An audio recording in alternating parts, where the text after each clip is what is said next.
Good morning, everyone. Firstly, I hope that you are all well, and the first week back into remote learning after half term has been enjoyable. Today's assembly is going to be a brief one, as it will largely be concerned with the return to school and the arrangements for that return. You'll remember that at the start of this week, the Prime Minister announced that schools would be able to return from the 8th of March. This is absolutely first-rate news, I'm sure you'll all agree. I did send you an email with a letter attached on Tuesday. However, I'm certainly not arrogant enough to expect that you'll all have read every word of my 2.5-page letter and digested it properly. Therefore, I'll go over the main points that you need to be aware of now. Firstly, face coverings are going to be even more important. The government have said that we should now all be wearing face coverings in all of our lessons. Now, we know that this isn't ideal. It will make learning a little harder and contributing in lessons a little tougher. But it's important that we do it. I want to talk a little about why we wear face coverings. Now, I'm certainly not a scientist, and so I shan't get into the details of aerosol transmission. However, what I want to say is this. Some people can get really quite cross about face coverings. They will take the view that they themselves are happy enough to take the risk, and therefore they don't need to protect themselves from viral transmissions. That's to miss the whole point of face coverings. They aren't there to protect you. They are there to protect others. The wearing of a face covering is an altruistic act. Altruism is a good word. It means to show a selfless concern for the well-being of others. That is why you should wear a face mask. Not because you're trying to protect yourself, but because you are trying to protect those around you from you spreading any illness. Now, you were all amazing before Christmas at complying with the measures that we put in place. Face coverings in lessons are one more measure that we're adding to that list. We're still investigating times of the day and spaces around the school where you might not have to wear a face mask. We know that our school day is long. The prospect of getting on a bus at 7 in the morning and having to be masked until you get home at 7 in the evening is one that might, justifiably, fill you with horror. We will do all we can to strike that sensible balance of risk. We will keep you posted on that.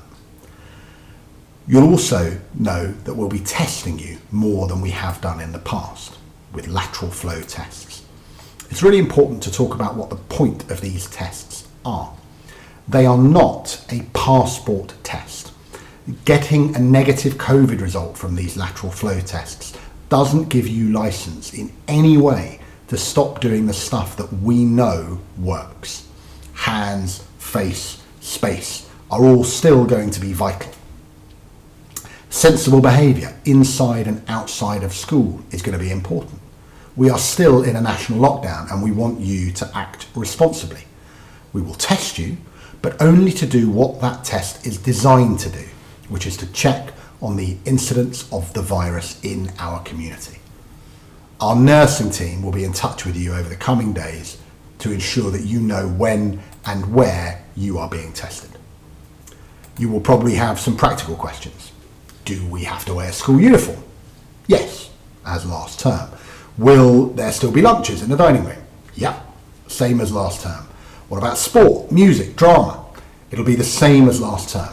What about bubbles and houses? Well, you'll sense a theme here. Your bubble spaces will be the same as last term. In short, everything will be the same as last term, with the exception of the fact that we will be asking you to wear your masks in lessons and be tested even if you don't have symptoms. Personal responsibility is really important here. If you have COVID symptoms, then don't come to school. Limit your contact outside of school with people. We are not out of the woods yet, but with some sensible adherence to the guidance, then we will be there before you can blink. One final thing. Those of you in the upper 5th and upper 6th we'll have dozens of questions about teacher assessed grades. What the plans are, what is going to happen and when. The details came out yesterday and we are doing all we can to cogitate, deliberate and digest them. For the moment though, there are two things that you need to know. We will be continuing with your assessments from March the 17th, so you should continue to work hard for them.